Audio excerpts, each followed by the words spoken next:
Hey guys, we've got another feature summary video for you today. So we're going to be looking at serverless SQL in Azure and how we can use some of the features of that to save some costs within your environment and some of the new features that have been released around auto pause as well.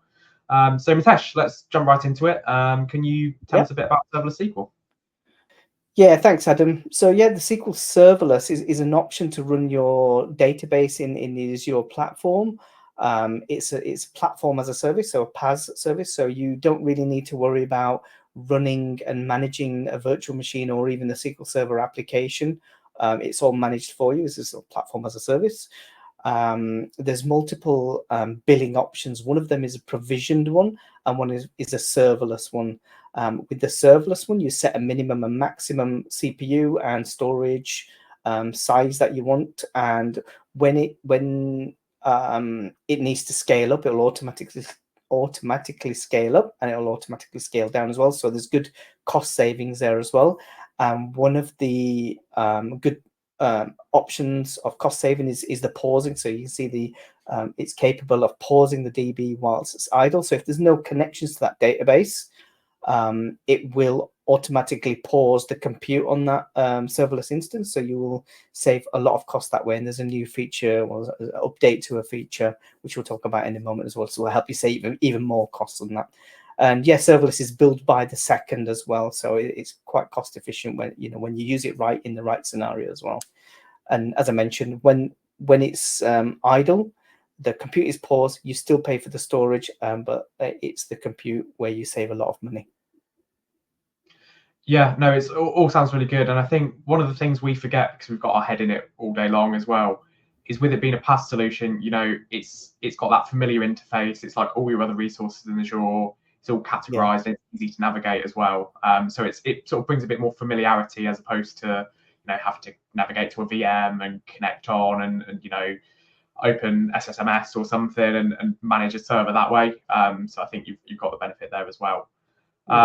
You can use SMS as well to connect, or as your SQL Data Studio and things like that. So, but yeah, as a backend database engine, it works out really well. And then the serverless option is really good for scaling and cost savings as well.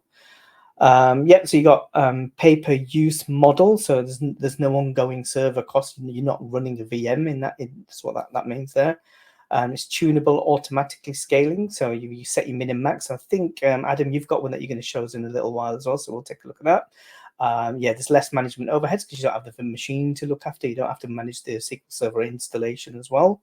And it's easy to understand and set up, and we'll show you that as well. And it's really good for modern applications. For the serverless, but you just got to use it in the right scenarios, because there are things that you've got to take into account when it's scaling, when it's gone up, and when it's coming down, the time that can take, and also when it's idle and when it's returning.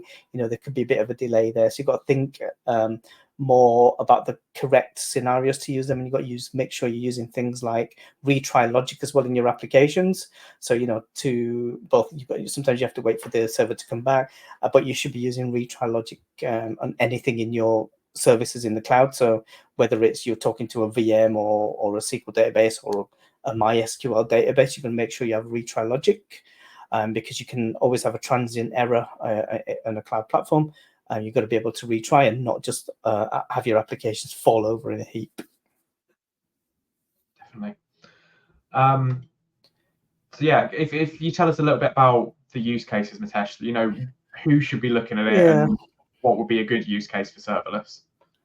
Yes, I mean, according to our experience and also the Microsoft documentation, it's good for single databases with unpredictable usage as well. And you've got long periods, or even now even shorter periods of inactive time where it's not in use, and you've got like low average computer usage, and those could be like test databases, development, staging, all those kind of things that don't need that constant compute power, and also things that are frequently rescaled. So let's say the platform, if you're using the serverless option, it automatically scales the databases up and down for you. So previously, when customers had to manage that scaling, okay, we know we're going to be busy at this time, for example, or they're doing a monitoring and checking for the usage, and they're setting up automation jobs or whatever to scale those databases up and down.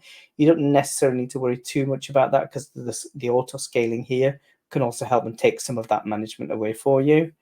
And also it's good for new databases. So, you may have a new application, you're launching a new application, you don't know how that's going to respond. You don't know what kind of load it's going to need, what the use cases are for your users and use scenarios. So it's a good place to start with a serverless, so you can watch how it grows and make sure it stays at an optimal size. So it'll shrink grow as high as you set it to, and it'll shrink back down to the minimum value as well, without you having to guess what that is, and you can keep an eye on that and see how it behaves.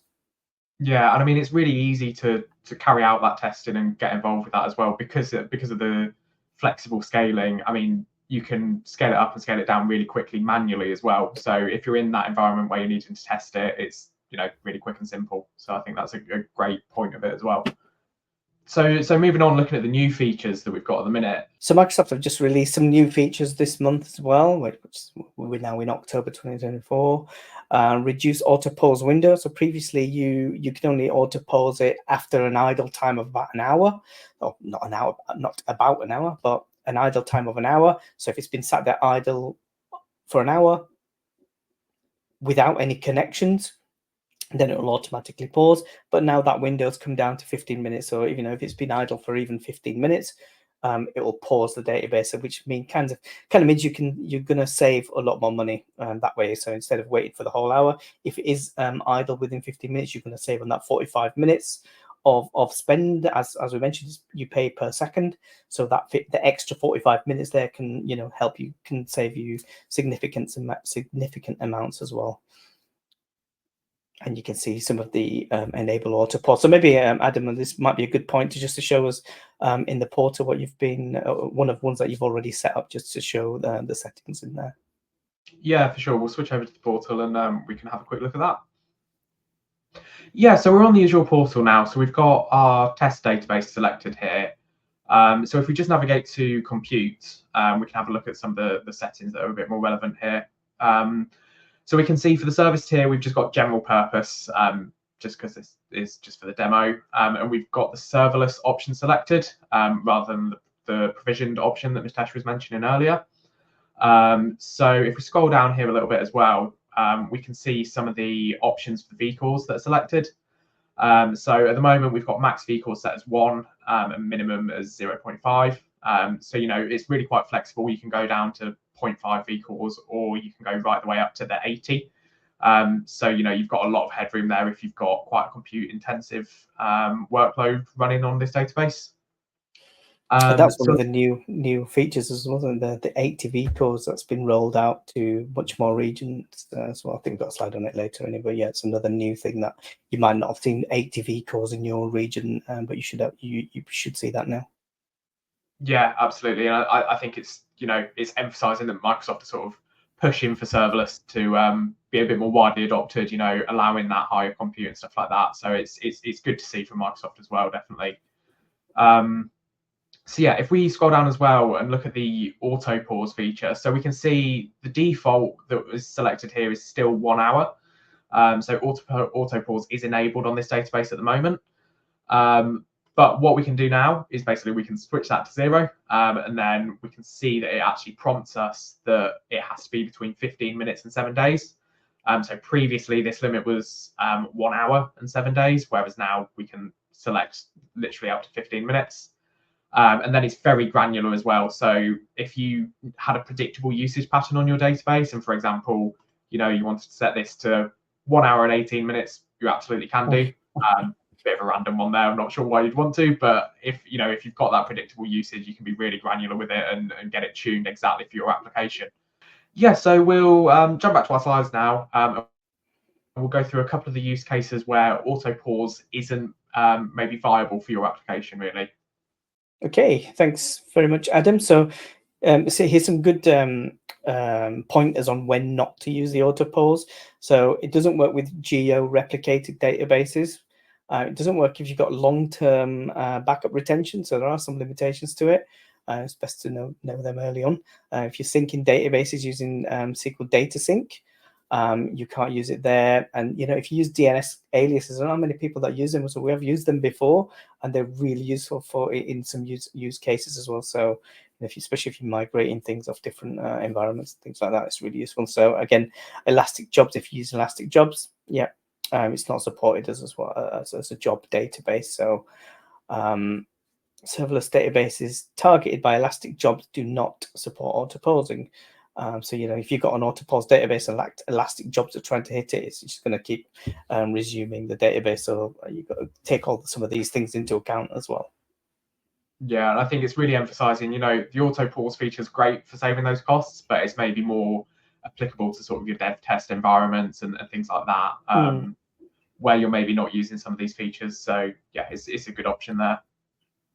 There's some other things to think about as well, like if you're using data classification, if you make a change to some of your data classification rules and things like that, that's going to wake the database up. If you've got logins coming in, obviously, if you're auditing jobs and things coming in, all that is going to just come back and wake the database up. So you've got to kind of plan and time all those kind of jobs as well. So there's a little bit more than this, but it's all supported, but you just got to think of those things as well.